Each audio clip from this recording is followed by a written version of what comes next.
Hello, everyone on YouTube. Thanks for joining. I'm going to bring on now our Facebook friends. Again, sorry for the kind of awkward angle of this. I, let me see if I can fix this. It's kind of in the way here, isn't it? It's kind of awkward because YouTube is a little different than Facebook. So let me get Facebook people on.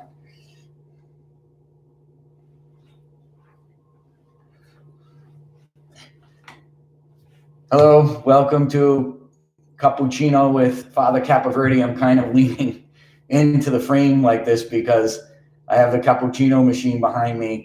So last week we talked about making cappuccino, and I thought I would do it in front of you guys. Sorry for YouTube watchers. I'm kind of you're looking at my profile and kind of my head is cut off. Let me see if I can get both here in the frame. So today we're going to make cappuccino, and I'm going to show you. It's kind of my morning routine. How I, after I get done with mass and hearing confessions, then mass, and then morning prayer, coming over into the kitchen and just having a little quiet time. I love my quiet time in the morning because I'm not really a morning person where I'm up at out of bed. I'm up usually early, but I'm not like out of bed at 5 in the morning or 5:30 and showered and be outside watching the sunrise. I don't I'm not really not that kind of a person. So and plus there's a tradition in the Catholic Church where you don't have anything to eat before mass. So, we should have an hour before mass that we don't eat. But I mean, the old, before the Second Vatican Council, you didn't eat after midnight until mass. Not to say that I'm abdicating that, but I just would rather have breakfast after mass. So for me, that's kind of late because by the time I have mass and everything, it's 8 o'clock. So Francesca's here with me. I kind of corralled her into the kitchen. I shut the patio doors, the back door to the patio, so outdoor patio, so she couldn't go outside. And let me see if we can see her here. She's it kind of looks like she's in prison. She's just kind of sitting there because I closed all the doors, so she couldn't go anywhere else except in the kitchen.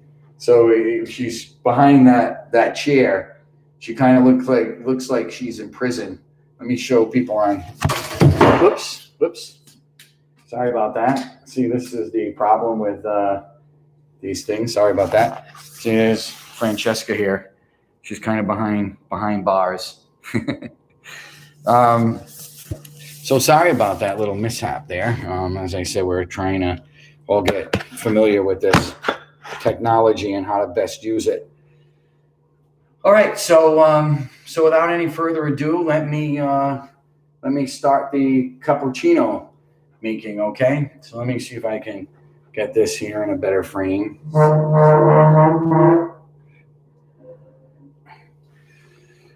Okay, all right. So as I said, what I usually do is I have a paper towel here. I don't know what happened to it, so let me get some paper towel. I usually put paper towels here like this, just because of the coffee grinds and the, make sure that everything's, that way it's easy to clean. I just kind of fold everything up and throw it away. There's a waste paper basket underneath the sink that I use. So this is, I usually put the cup on top here because on these machines, the top is heated where it's nice and hot. And it's not like burning hot where you would burn your fingers, but it's warm, so it's good to keep the cup on the top over here, so the cup is warm. Not to say that it matters as much as espresso, because when you're using espresso, which I have, an espresso cup here, an espresso cup, you really have to heat up. You have to put it in under hot water and heat up the cup itself, because if not, the espresso could be a little, cool because the cup is cool, and the machine puts hot water out. But if the water is hot and the cup is cold, the cup is really going to affect the temperature of the coffee. So you really have to be careful of that, and actually heat it up with hot water pouring over it for a little bit before you put it underneath there. Cappuccino is really just espresso with frothed milk. So like there's no difference. If I'm making an espresso, I would use the same mechanism as this, only the cup would be hot, really hot. But I would use the same mechanism, and then I would just drink from here.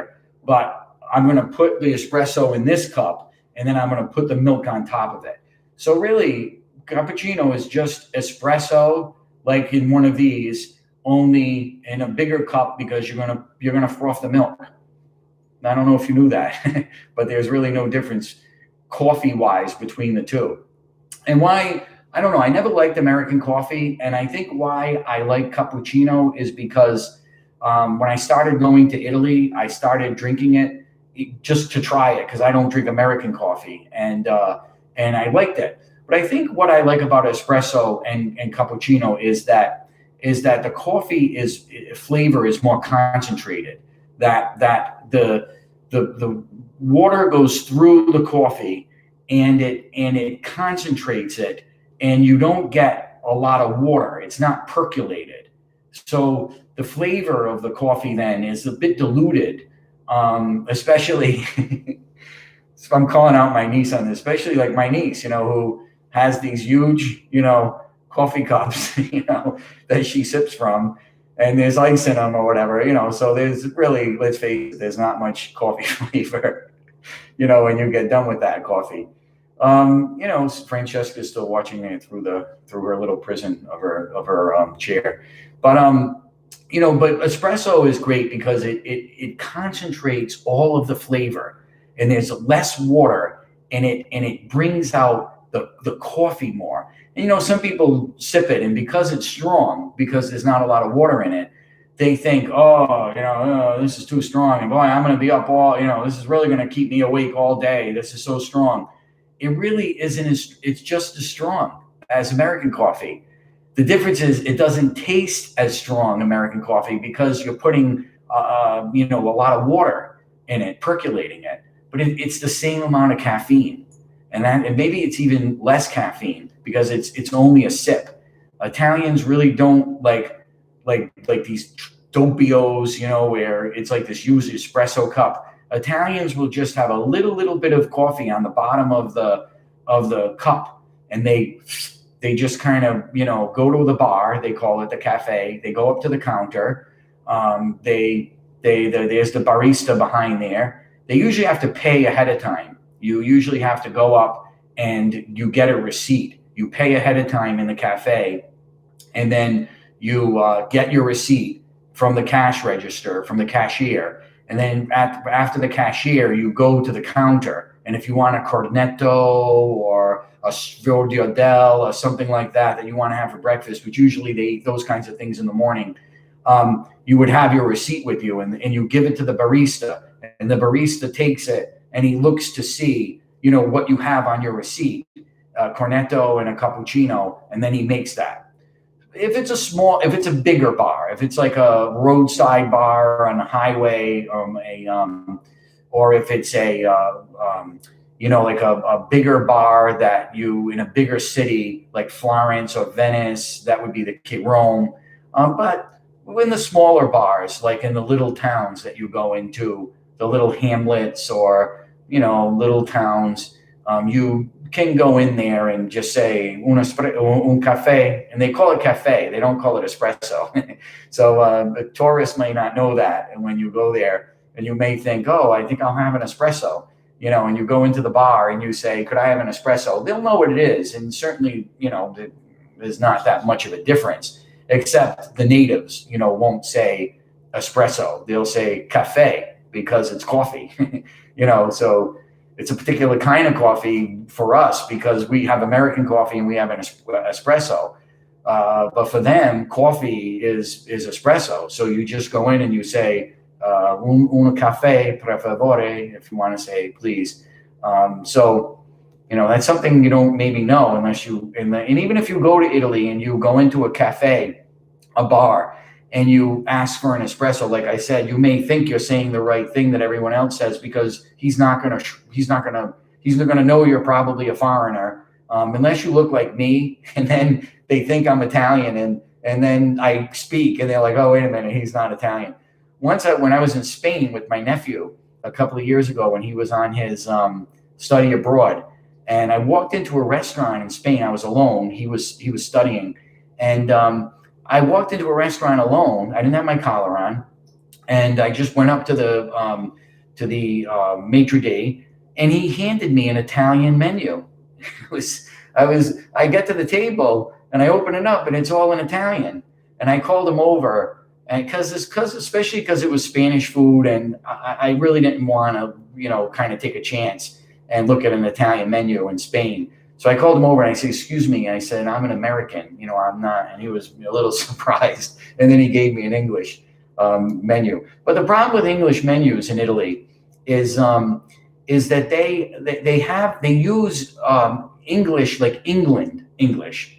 So they call it like lettuce, like salad, they'll call it rocket, this kind of thing. And you look and you say, what's rocket? It's lettuce, So there are words that Italians in their menus, if you look at the English translation, will use that are more popular in England than America, which you can understand that because England is so close to America. To Italy. So you would imagine that probably there are a lot of English people that, it's only a couple of hour plane ride, I think, away, that they would go to Rome a lot. But we have a lot of Americans, of course, who are there in Italy too.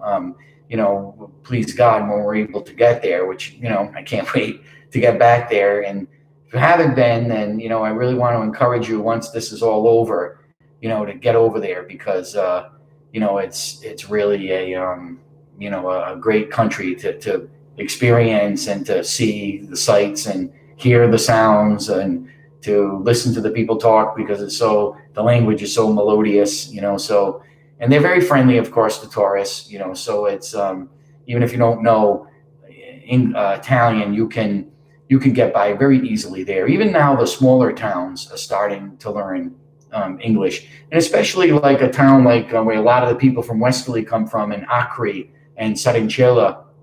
A lot of those people have American relatives that have moved here, and they come from America. So a lot of them, if I got to remember that you guys on YouTube are watching me, but a lot of Americans are because they're in America and they have Italian relatives. A lot of those people lived in America for a while, and then they moved to Italy, so they speak Italian. So it's great. It's they speak English, so it's great. When I go to a little town sometimes in Calabria, there's a lot, younger kids who study English. They'll translate for you for their, if you're buying something in a store, almost all places will speak English in stores.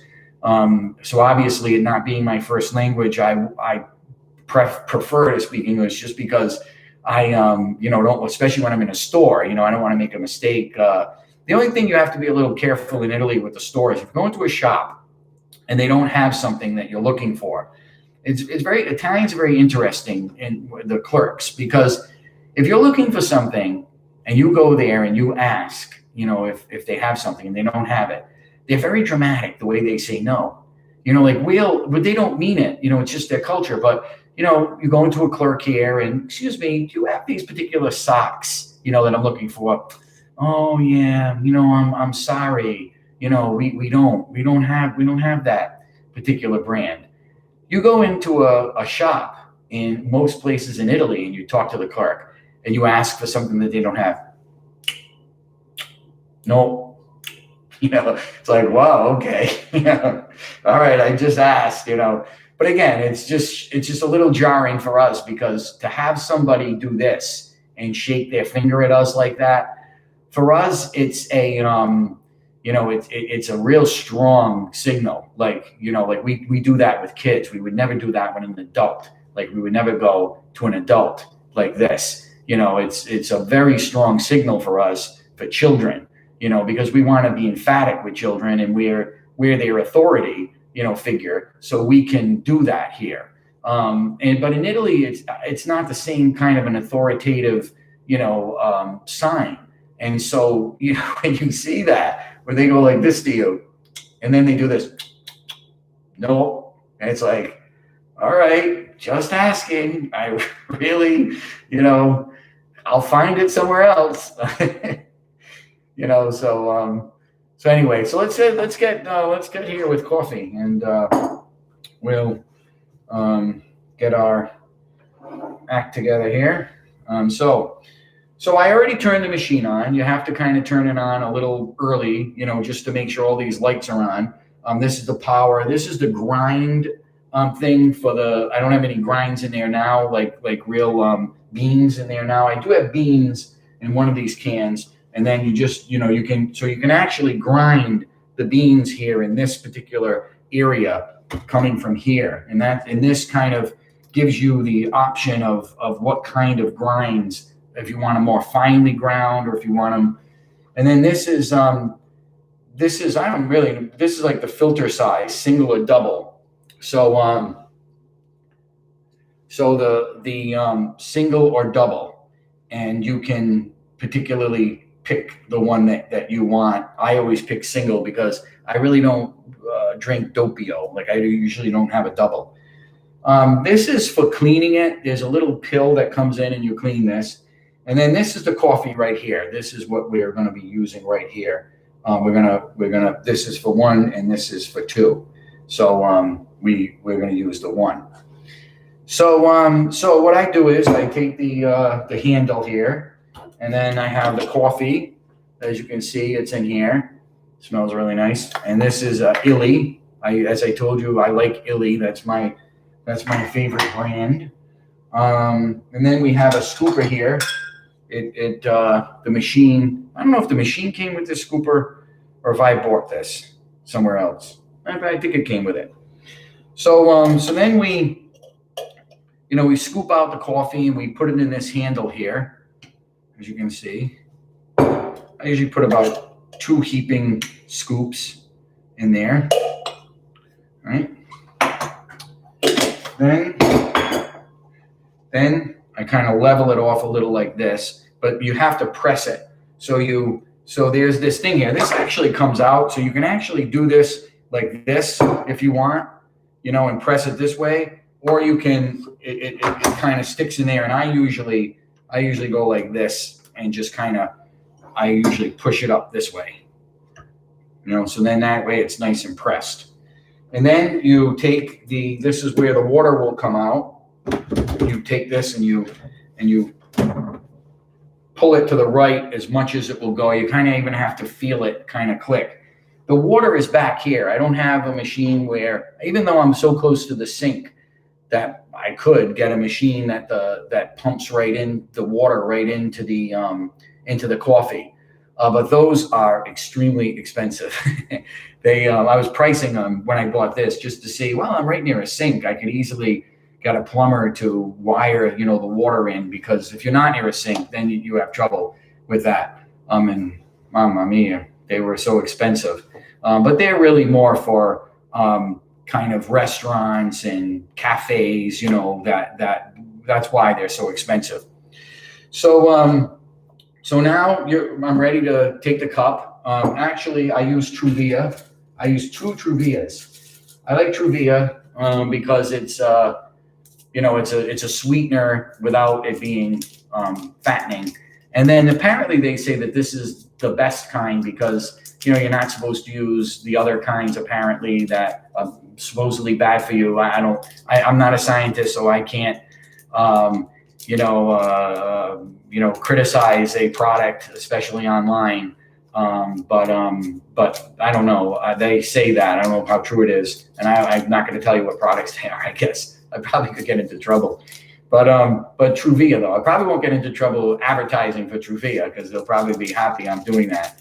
So that's what I use. I use a Truvia. In the cup itself, and then I use another Truvia, and I'll show you when I use the other Truvia. All right, so then I now it's ready. So I push this button, and as you can see, hopefully the coffee comes out. Let me see if I can even get closer for you there. See, the coffee comes out, goes into the cup here. I stop it because I don't want as much maybe as they're saying I could have there. I want to make sure that doesn't fall. All right. I think you guys were able to see it on YouTube pretty well. All right. So then this is what it looks like. It's really just like a cup of espresso in a bigger cup right now. I put it back on here because I, want it to stay warm. I don't need this. I got a little spoon from the drawer here because, espresso and cappuccino, you usually have a little spoon. I bought them at, I think I bought them at Cosentino's on Federal Hill. They have these. And then it's time to froth the milk. So I get the water hot here because I won't have to. Let me not do that in front of you because I usually heat up the water because after the milk, you got to clean this very well with really scalding hot water. But I won't have to do that now. I can't wait. I think I don't know. When you grow up with a mother like I grew up with, who you put a drink down and you turn around and the drink's gone, and like you lived in like it was like a sterile laboratory, the way I grew up, where, I would leave my room, take a shower, come out of the shower, go back to my room, and my bed is made, so like, she was kind of a fanatic. That's how I grew up. So I'm thinking, oh no, I got to make sure I clean this, but I don't have to do that now. I'll wait as long as you don't tell my mother that I'm keeping this dirty for maybe about, an hour or so until we're done. All right. So then, as you can see, I have the coffee here ready. Now I already poured the milk. It's good to use a stainless steel thing. And this is really the trickiest part. The milk is in here already poured. And I put a Truvia in here too. So I use two. One I put in there and one in here just so it kind of helps with dissolving the sugar or the Truvia. Now this is the trickiest part of making this cappuccino because it's really a technique and it took me a while, to get it. It doesn't, if you buy one of these machines and you start to use them, you really, don't get frustrated with how to froth the milk because it's very, very difficult at first. And it's a technique that goes along with it. So there's a knob here that I turn. And when I turn the knob, I usually have a mop bean here. I usually use some kind of a mop bean, to put this here, just so it catches the water, because you can hear it now starting to pump. What it's doing is it's heating up the water to make it really scalding hot, really, really scalding hot.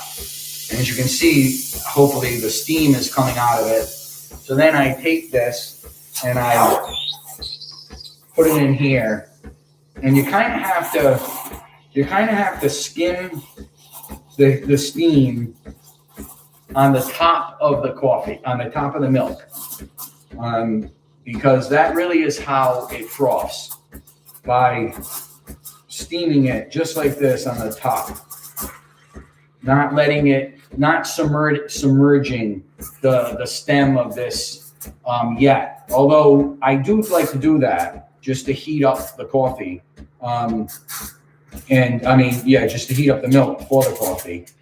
But then, once it starts to get really bubbly and it seems like it's going to like boil over, then and this is a little more, I'm not really doing this as well as I usually do it because I'm doing it from the side here. And it's that much of a technique that I have to stand here and do it, because if you don't, like I was doing, it's more difficult. So there has to be a really particular way. I let it kind of get to the point where it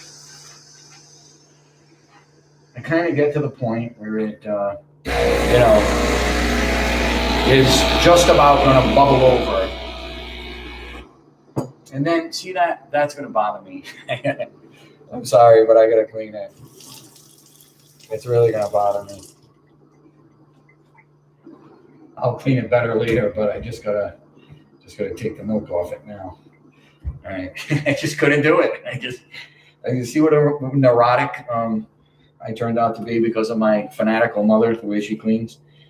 All right. So anyway, that's how you make it. So then I wait a little bit. Like I might like get breakfast, like a cornet. I usually have, like I said, a cornetto that I heat up. And then I'll heat that up now just to let this sit, because it's good to let it sit a little so the milk and the foam can settle. You want the milk to settle at the bottom.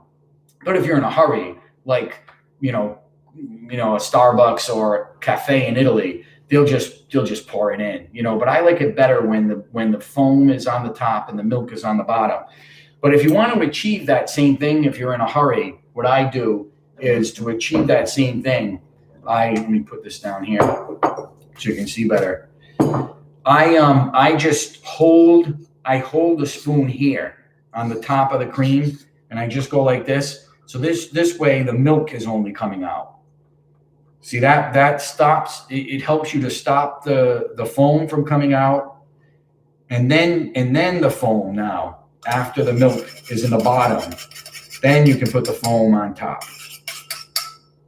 So if you hold the spoon and prevent the steam from coming out, but pour the liquid of the milk out, then you can pour the steam, and it becomes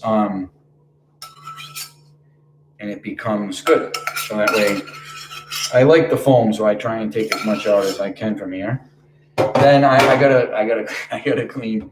Then I just let that soak so the milk doesn't kind of stay in there too long. And that's how I make a cappuccino. Let me get a little saucer from here.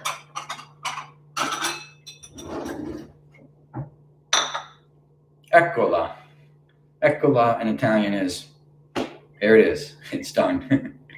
All right, so now I'm going to set up the camera here and get things set up for, excuse me, YouTube viewers. Let me get the camera set up here, and we'll be ready to go. All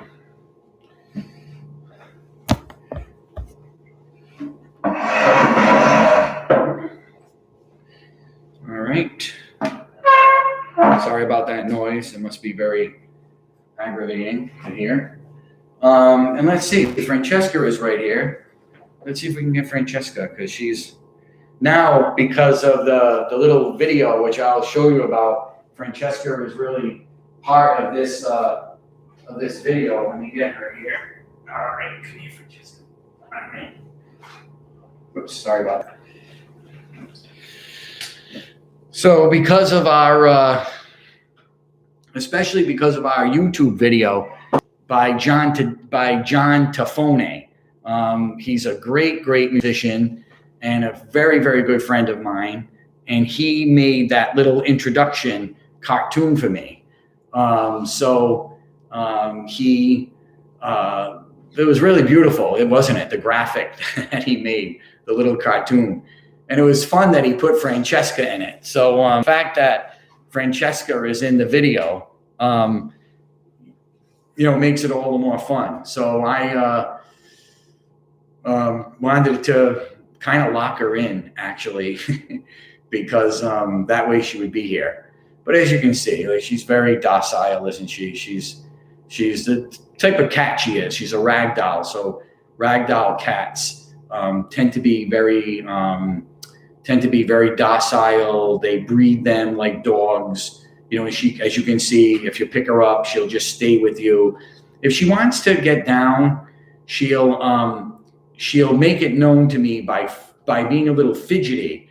But ragdolls will never scratch. You like pull their claws out and scratch you to let you get down. They'll just let you know they want to get down by squirming a little. And if you insist and don't want her to leave, then she'll just stay. and she may squirm a little more, but she just stays until you want her. Yeah, Kim Massey said the cartoon is amazing, isn't it? I know. I'm so happy I'm glad you're happy to see Francesca. I'm glad she's making you happy here to see her. Yeah, she's such a good cat. The good thing about her too is she doesn't shed a lot. Like, watch, when I put her down, all right, maybe we'll see her a little later. So when I put her down, she, and I just held her, and I had a cassock on, and I don't have much fur at all. Some cats, you pick them up and you're in big trouble, with their fur, because it's it gets all over, especially if you're wearing black. My sister is saying hello to Francesca. Anne-Marie, tell Oliver that I said hello. Anne-Marie has a cat, Oliver. So we always kid around about that. In the back on YouTube, you can see this. You really can't see it because it's a wider view on YouTube, but you can't see it on Facebook. But on YouTube, I'll show it to you. Actually, I'll just move the camera. I have a beautiful picture of Yankee Stadium. So just thought I'd throw that in. I know that there are probably, of course, some Red Sox fans watching, but I'm a Yankee fan, so I have that. This is was given to me. It's actually is it autographed? Yeah, it's actually autographed and it was a gift. It was a very nice gift. But again, I want to thank John Tafone for that beautiful cartoon. It was really well done. John is like I said, a great performance musician. He also writes music. He's on Broadway actually, and he's from Westerly originally, and he does a lot of work on Broadway. And I'm a young guy, and actually he and I have something in common. Not only are we Italian Americans, of course, but we also have another thing in common where he went to Catholic University, my alma mater.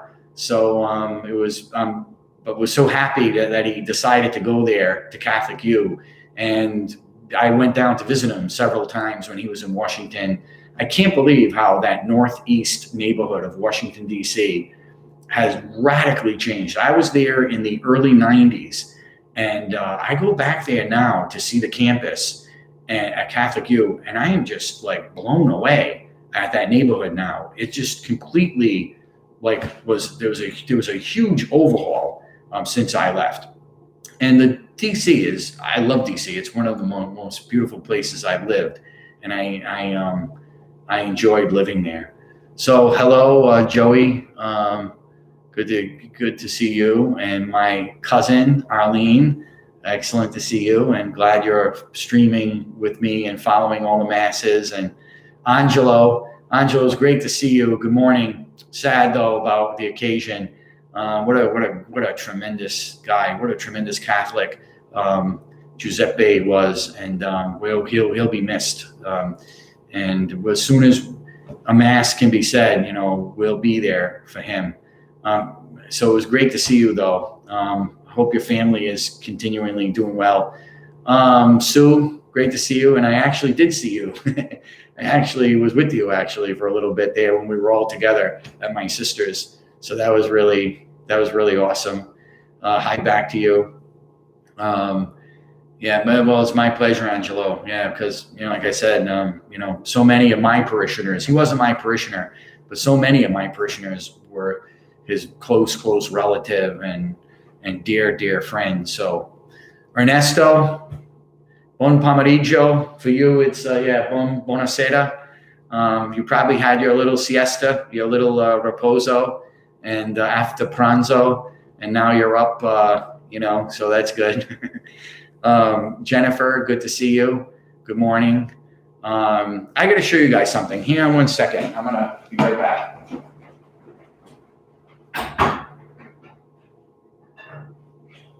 I got to show you guys this. This is really incredible. A priest friend of mine,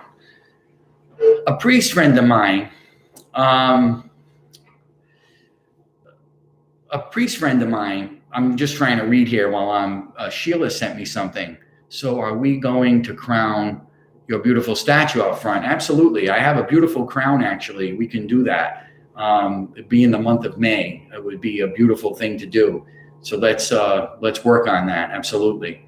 Rose, hello. Good to see you. I'm always happy to see you and online as well, doing your good work that you do. So keep it up. Especially we need people to like keep up the fight of like getting people moving and getting them eating well. And it's so hard. And I'm not preaching that because at times I'm pretty bad at that. I eat a lot of pasta and but I could exercise more, but I appreciate it because we really do. We all have to.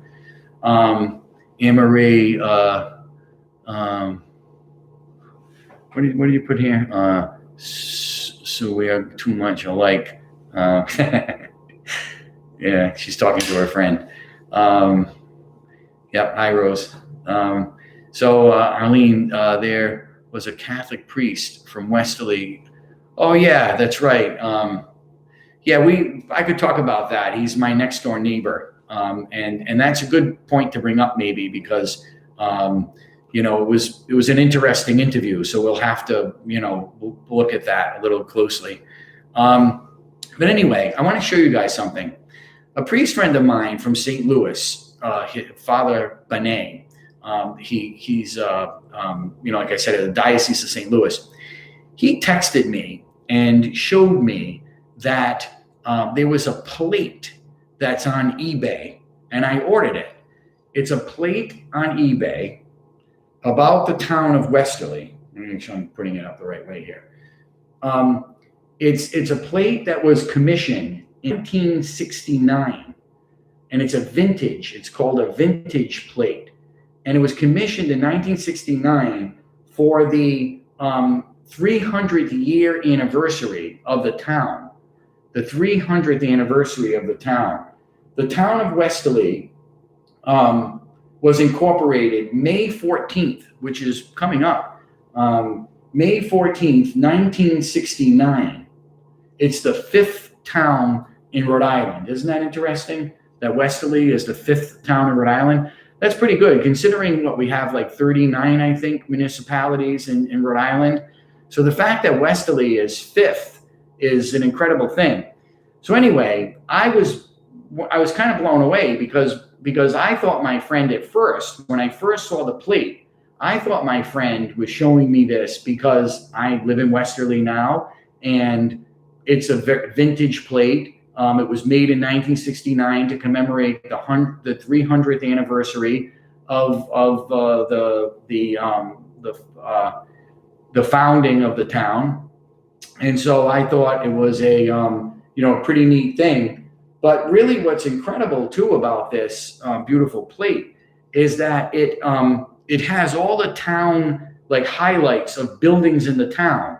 It has the Westerly Memorial Library. It has the Westerly Wilcox Park. It has the town hall. It has the town square, and it has Immaculate Conception. Immaculate Conception is right here, as you can see, right here. And it's the new building because it was just built a year at the time. Our parish is over 130 years old, but the building is about 50 years old. So as you can see, they on this commemorative decorative plate for the town of Westerly in 1969, when they were highlighting the town's buildings, they put Westerly. They put Immaculate Conception as one of the highlighted buildings, along with the library, Wilcox Park, and Town Hall. So I think that's great. Of course, we're the mother church in Westerly. We're the first parish to be founded. So maybe that had something to do with it, why they put our parish, highlighted, which was very beautiful that they did that. So I think they're still available on eBay. I got it on eBay. It came very quickly, actually, too. So anyway, I thought it would be interesting for Rhode Islanders to see that Westerly was only the 5th town. Isn't that incredible? And Rhode Island, of course, is I think we're the 10th out of 13th state of the colonies to become states.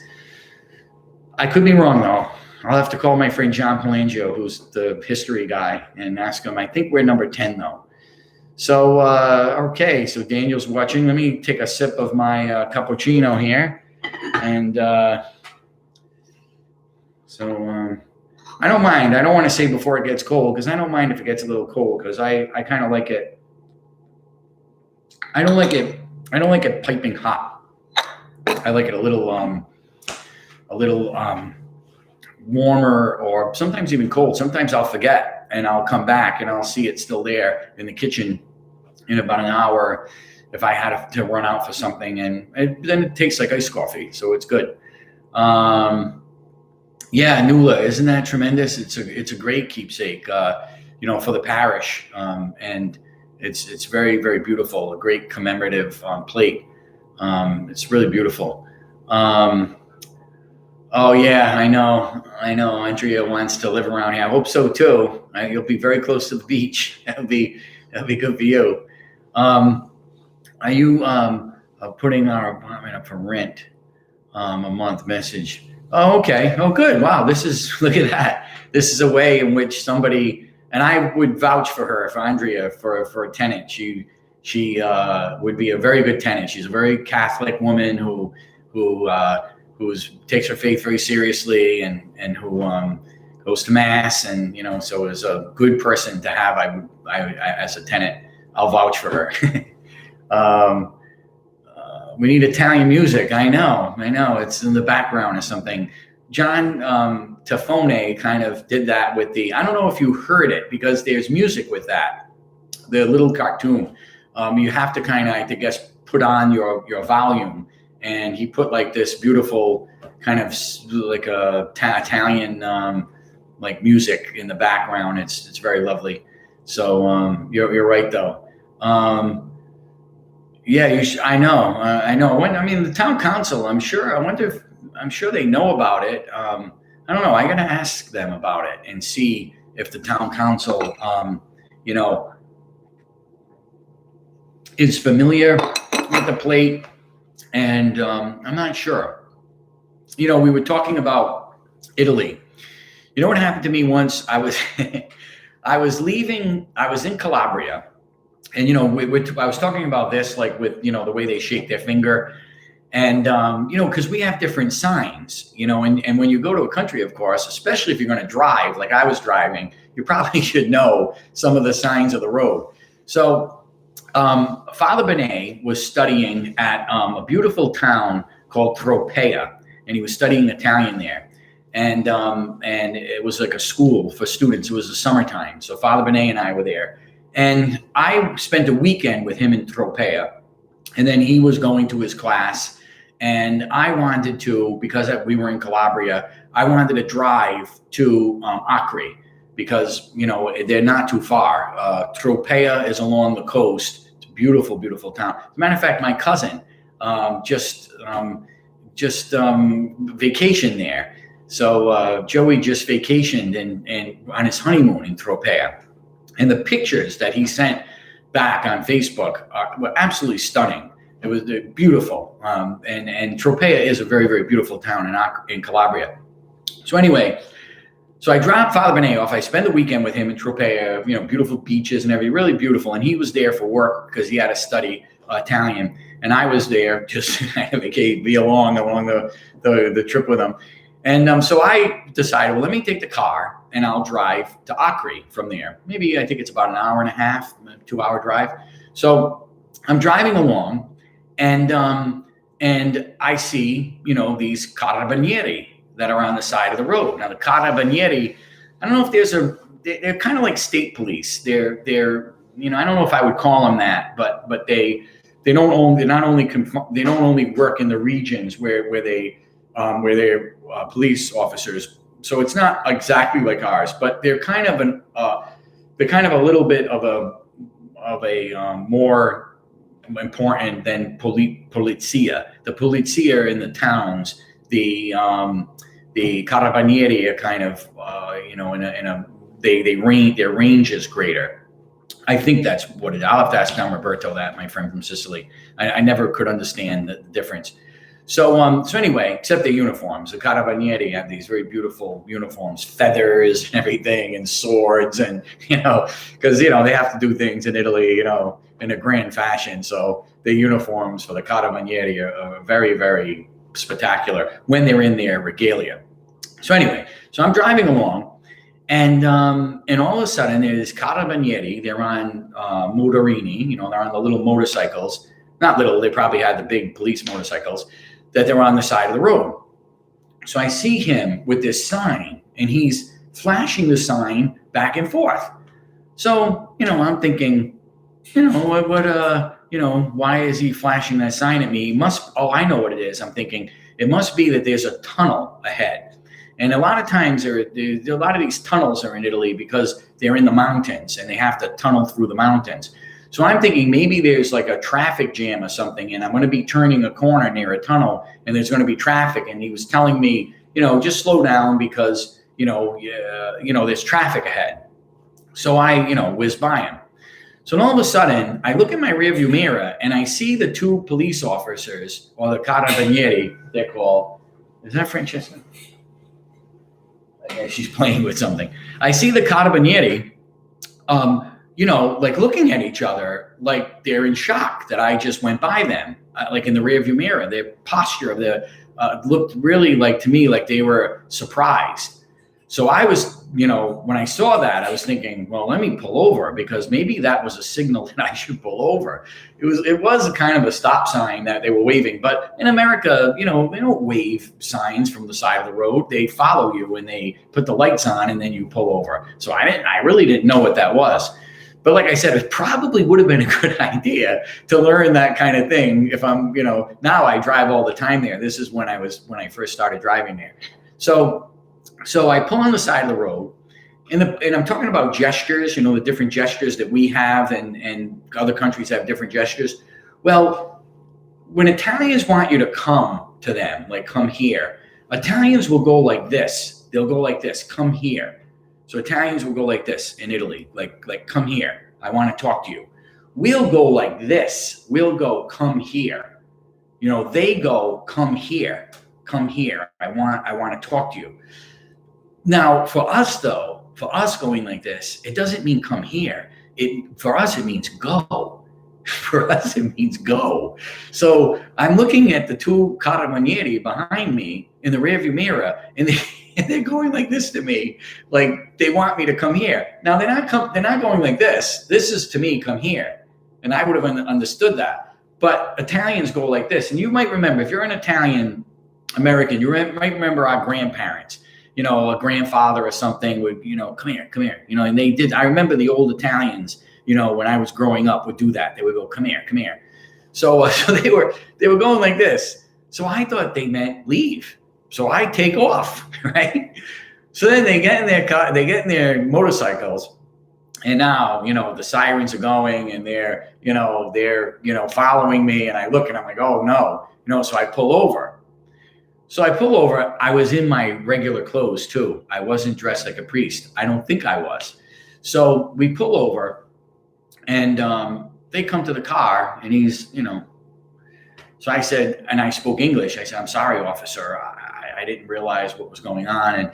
And he's like, license. I understood that, license and registration. So I pull out my license and registration. I hand it to him. It's a rent-a-car. So he looks at me and he goes, Americano. And I said, sì. And he said, sacerdote. And I said, sì. Padre. Piano piano. So I'm like, okay, sorry. I really didn't know so I was lucky, because he knew I was a foreigner, and I wasn't, going really fast, but it must have been fast enough for them to want to pull me over. But he, they were very good to me there. So a little warning, because I was a foreigner. So anyway, I could have, because I took off. I mean, anything could have happened. I told him, I said, I really didn't understand when you were coming over.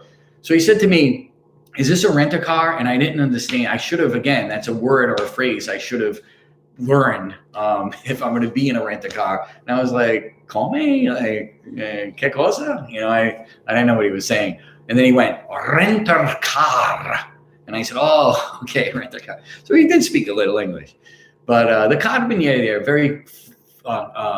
very kind, I find. They're very helpful, and they're just good people. You can tell they're good guys. You know, I enjoy if I ask directions or something, they're always very hospitable and kind.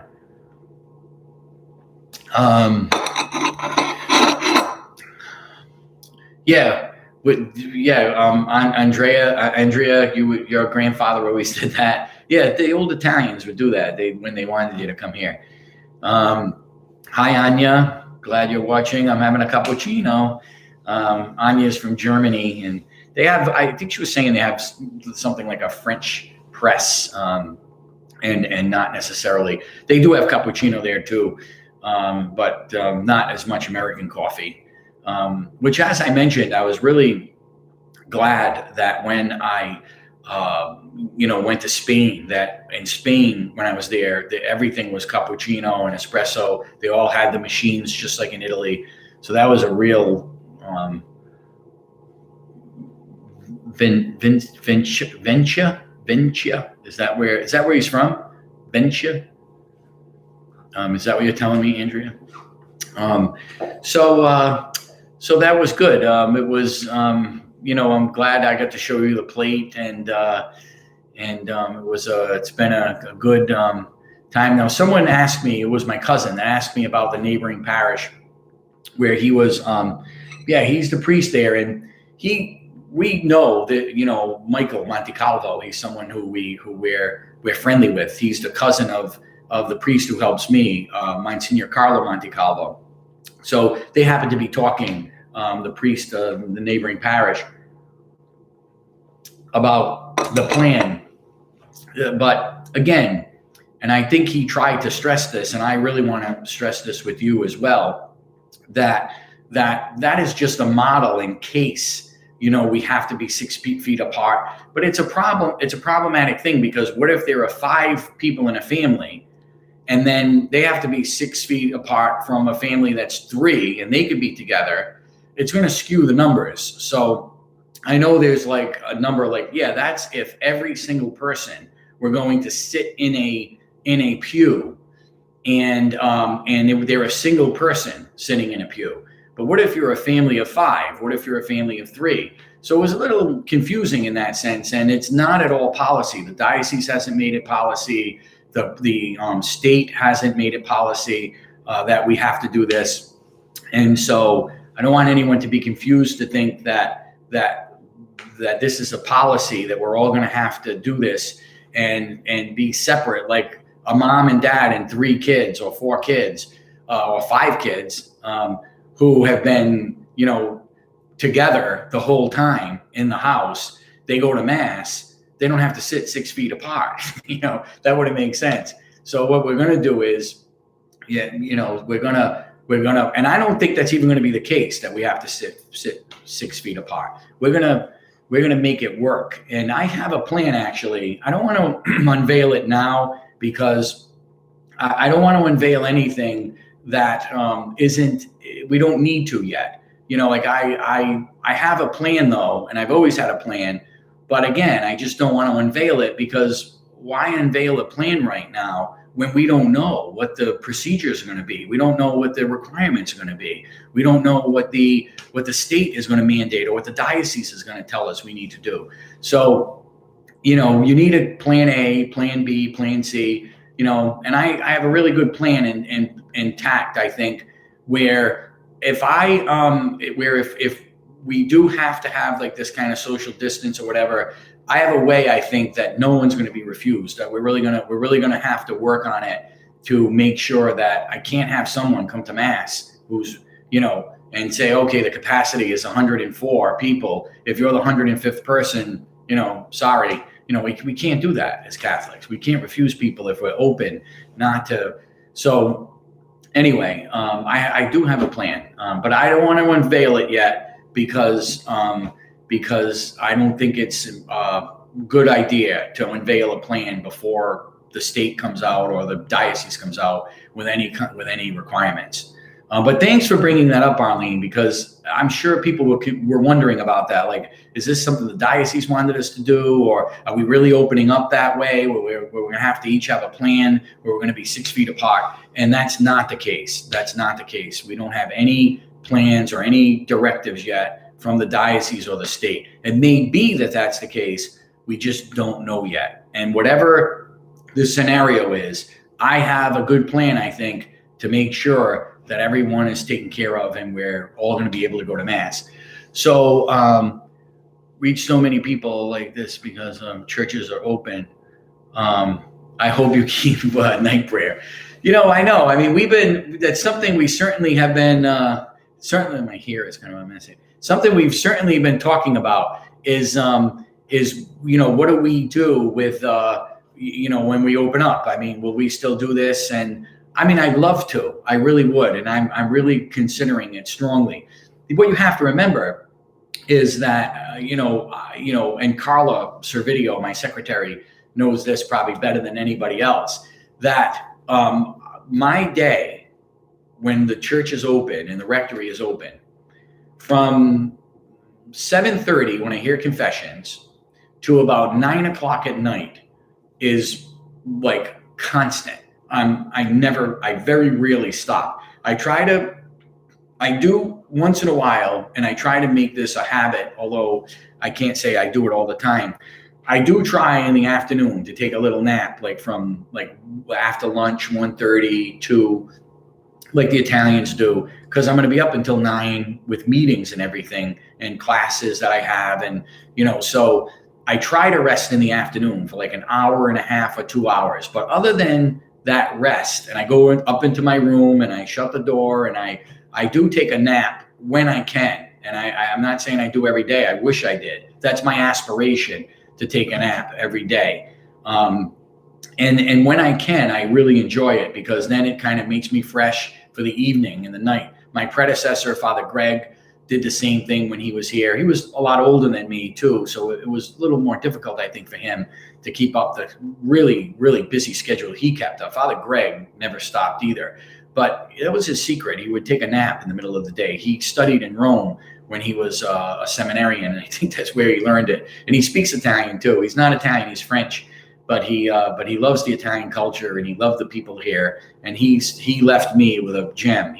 Father Greg was a great, great pastor, and I admire him very much. He worked very hard, and he left the parish spiritually in a very, very beautiful state. People go, we have a lot of confessions here, and priests will come. Monsignor Monticalvo, when he first came here, visiting priests, when they come and they hear confessions for us, they're shocked, and they're like, I can't believe how many confessions you guys have in this parish. And I always credit that to Father Greg. He really fostered it.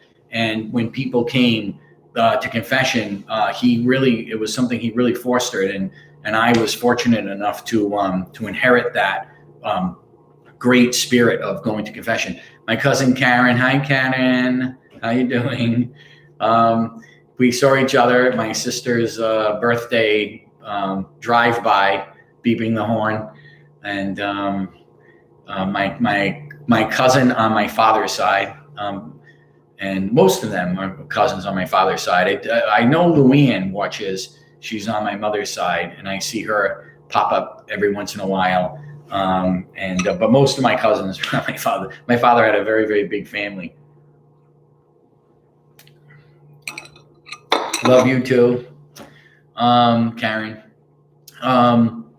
Our DNA doesn't require us to sleep too much. maybe that's why. I don't know. It must be something. I always say about DNA, especially as we're looking into, we're doing our DNA. I came up like 89 after they redid it. We came out first. There was a number, and then they redid the number when they got more samples. And the number that they came up with was like 89% Italian. I have like 4 or 5% Greek what came up, and then the rest was like northern Turkey and like southern Georgia in Russia, not Georgia in the United States. I don't have any Native American blood. I have high cheekbones though, so I don't know. Maybe I do because I have high cheekbones. um, but no, I don't have. I'm mostly Italian. But I always say that in the wintertime, my skin gets so chapped, and my skin is it just gets horrific, a bleeding, and my hands get really raw. And I think it has something to do with the fact that my people for thousands of years have been in the Mediterranean basin there and near the sun, and and not really used to cold winters. So I think in my DNA and my skin, culture from where I'm from, I don't know. It's not scientific. Watch, I'm gonna have a scientist, message me and say, "Father, that really has nothing to do with it." Maybe, but I don't know. That's just my theory. I have these theories. It could be. All right. See you, Rose. God bless. Stay healthy and safe. You too. God bless. And yeah, I think it's just about time. We had a nice chat together. We had a nice coffee time together. It's just been about an hour. More olive oil in food to keep skin. I use a lot of olive oil. I use olive oil with everything I cook. I use olive oil. Almost everything I cook. Monsignor knows that. As a matter of fact, Monsignor Montecalvo laughs about this because when we have breakfast together, I get an English muffin. If I make an English muffin, which I think I'm going to have that this morning. I get an English muffin and I put olive oil in the English muffin. I don't put butter. So I think it's I think that's what maybe helps me even more than not. But I don't know, Andrea. It'd be hard to use more olive oil than I use. Instead of if I just drink it, then maybe I would, which I don't recommend doing that. So so hi all cousins. Day off. Really enjoying watching and speak. Yeah, but it's great to see all the cousins, together. And my Aunt Mary typically is online. So it's really awesome that we're together on Facebook and able to olive oil English muffin. Well, the problem is I don't use butter. I don't like butter. I don't put butter on things. I never put butter on things. So I know you like butter, Anne-Marie. So when Anne-Marie comes to the rectory to eat, I have a butter dish that's right near her plate. because I don't use butter unless I cook with it. I cook with it. But I'll have it with lobster. Like if I'm having lobster, I'll dip the lobster in butter, or the steamers. Arlene, nothing was better in the summertime remember the screen house in your parents' backyard, and with the pool and the screen house, and then after work during the summer when the guys came home, because it was great. We were in the pool all day. When Richard let us be in the pool, he had to check that chemical thing to make sure the chlorine was proper with that little kit, that he had to look at the colors. But we would be playing Monopoly, being in the pool all day, up at Grandma's, just doing all kinds of fun things. And then at night, it was great because the guys would come home from work, and a lot of times they would have steamers. Remember, Arlene, the steamers in the screen house? And, it was amazing too. As a kid, here I am, 10 years old, and I, know how to, take the shell off that little black, little neck thing, and, with the broth. But in the screen house, we loved having steamers in that screen house. That's one of my favorite memories of, there are many, many memories. Playing stickball in the street and all kinds of the games we made up were really fun. But that was something that I enjoyed very much. So I use butter for the steamers. So I do use butter, for lobster steamers and things. But for bread and things like that, I don't usually do. I use olive oil. So I don't know, Anne-Marie, before I would say try it, but Anne-Marie does not like to try, anything that's not in her kind of purview of things she eats. So I won't suggest it. Avocado is very good on English muffins. That's true. I don't usually have avocados in the house, but I could get them. Yeah, buckets full. You remember? It was great. So, all right. So wonderful to catch up, and I'm glad you got to see the Cappuccino network here, getting how to make it, and I enjoyed being with you and having this time together. Again, a shout out to John Tafone, my very dear friend and someone I admire very much for his talent, boy. If you have a chance, I don't know, we probably filmed, he would do concerts here, but the way he plays the piano is second to none. And I like piano. It's one of my favorite instruments to listen to, and I know something about, the ear for it, and John is one of the best. So he was very nice of him to put that together for me and to make that. This is wonderful. I'm glad you like it, Eva. That's tremendous. Great. I'm glad. Love seeing Francesca. Yeah, she's around here somewhere.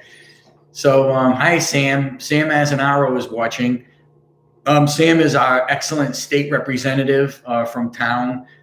He's a warrior, that's for sure. Sam goes down to the state house and he really fights for the right causes, and very pro-life, and understands that life begins at conception and shouldn't be removed from the womb for any reason.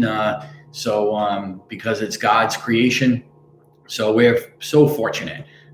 We're blessed to have Sam Azanaro as our state rep. He works so hard there too. He's always down there. He's at his little office in the basement and really, really working hard. And those guys, those state reps, they make very little money. They're not really in it for the money, that's for sure. It's really a labor of love to go down there, especially in Westerly, because it's a long distance for Rhode Islanders to get to Providence as often as he does. He has to get there almost every day. Sometimes we see each other on the highway. Usually I'm like passing by him and he's like, waving at me. But I see him on the highway every once in a while because he's up there a lot at the State House. Our State House is a big mess. It really is. It's really unfortunate. But it's the way it is, and it's sad. But without getting too political.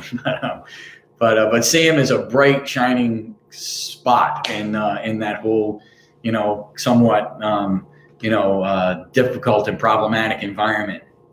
So we'll have a very blessed Carolyn. I'm glad you're watching. Carolyn is just learning all this technology. Carolyn Trebisacci. She's just learning all this technology. So great. I'm glad you're able to, to get online because, Carolyn, I know how much you love coming to Mass and you love seeing the devotions, and, Carolyn is always at our devotions that we have. So the fact that you're watching it is really, able to watch it is really great, Carolyn. I'm glad you were able to kind of get it going. It's kind of tough. I'm not used to this technology either. And, but we're learning together. But I really do think that even after this is over, my cousin Arlene was mentioning, am I going to do this? Even after this is over, I think a lot of priests are realizing that this is really the future. I really think that we have to start streaming online, our prayer times and the things we do, night prayer. I have to pray in any way. As a priest, I'm vowed to pray morning prayer, daytime prayer, night prayer. 2 other times I'm vowed to pray too, office of readings and daytime prayer. But, so why not do it in front of a camera? Because you can do it with people and pray with people. So why don't we do that? Arlene, are you talking about Trebisacci? You like her last name? Trebisacci. Yeah. They're very, very beautiful people, the Trebisaccis in the parish. Tony and Carolyn, if they were around our family, they would fit right in. They would, they're really beautiful people. Well, a lot of tremendous beautiful people in this town. I'm very graced that the bishop has assigned me here to Westerly. I've been here 9 years now, so I'm really happy to be here. Hope it's another 9 or another 10, whatever it might be. We'll see. But whatever the bishop wants, I'll do. But I enjoy being here. And there's rumors. Father Capoverdi's leaving. I don't know where these rumors come from. There's a rumor out of a couple of months ago. Father Capoverdi's leaving. The bishop's never told me anything. So and assignments just came out actually. So and I'm not one of the ones being transferred, which I didn't think I was. So you'd think I would know before people know in the parish, but that's the way rumors are. It's not just Westerly. People say, "Oh, rumors in Westerly." Every town has rumors, and that are constantly, circulating. And so my mom is watching. I was talking about you earlier, Ma. So you'll have to go back and see when I was making the cappuccino. Hey, great to see you, John. Glad you're watching. I mentioned you too earlier about history. John, what is Rhode Island? Is Rhode Island the 10th state? Because John, I was showing them, you would like this, being the historian that you are. This is a commemorative plate of Westerly that a priest friend found on eBay and showed me, and I ordered it. And it's the 300th anniversary of the town being founded, and these are the different scenes in the town, and amazingly, that Immaculate Conception in 1969, this vintage commemorative plate is mentioned, is pictured here. So it's really with the town hall and with the Wilcox Park and all of the famous sites in Rhode Island. In Westerly, Immaculate Conception is featured on this plate. So, John, I was just wondering, it says that Westerly was the 5th town to be incorporated in Rhode Island. So I'm wondering, what is Rhode Island the 10th state to be founded? Someone said, Kathy Kimmel, the 13th. Rhode Island is the 13th. So, John, what is Rhode Island? Regarding its incorporation into the 13 original colonies. Are we the 13th state? I'm not sure. Anyway, someone popped up and said they wanted to be in the video. I don't know what that was and who he is. I don't know because it just came quickly and I didn't get a chance to see it. But I just wanted to, draw your attention. If you didn't see the beginning of the show that we're doing here, the streaming, that Westerly, the Church of Immaculate Conception made this 1969 300-year commemorative plate with the library and the town hall. So that's a nice thing. Paul, I haven't seen you in years and years and years and years, and I hope you're doing well. When it was founded, or when did be officially become a state? When it officially became a state? Were they numbered states? Like, is there a first state of the 13 states, or are they not numbered? I don't know. That's what I was wondering, John. Are they are states numbered? Like, is Rhode Island a particular number of the 13 original colonies, or that's what I was thinking, is the original colonies. And are we is the states, when we became the United States in the Revolution, after the Revolution, did Rhode Island, were they numbered? So that's what I was wondering. After the Revolution, and states then became states of the United States, did each one have a number? He already said 13. Yeah, okay, so we're the 13th. Okay, I knew we were kind of down there on the bottom, because Rhode Island didn't even want to sign on to the Revolution. Apparently, we were just content to be, we didn't even want to sign it, the Declaration of Independence. We were like, you know what, we're fine with the king. And then, a matter of fact, we had the King's Charter, like way up until the mid 1800s, I think, if I'm correct, John. I know you were showing me that in the State House. There's the King's Charter. It was like until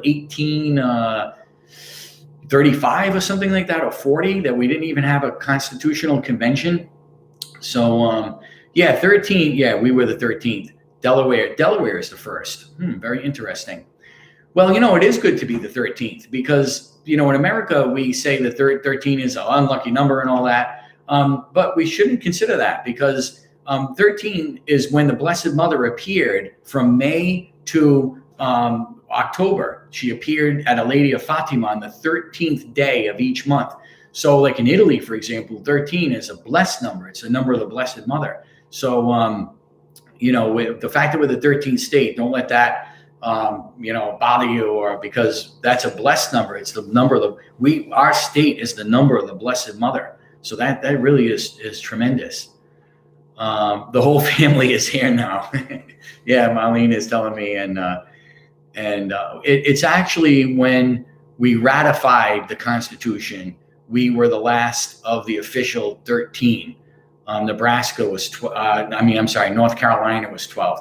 Oh, okay. Yeah, I wasn't sure about that distinction. I knew there was didn't they want to send up the troops? I think the military was even like threatening to send the troops because we didn't want to sign it.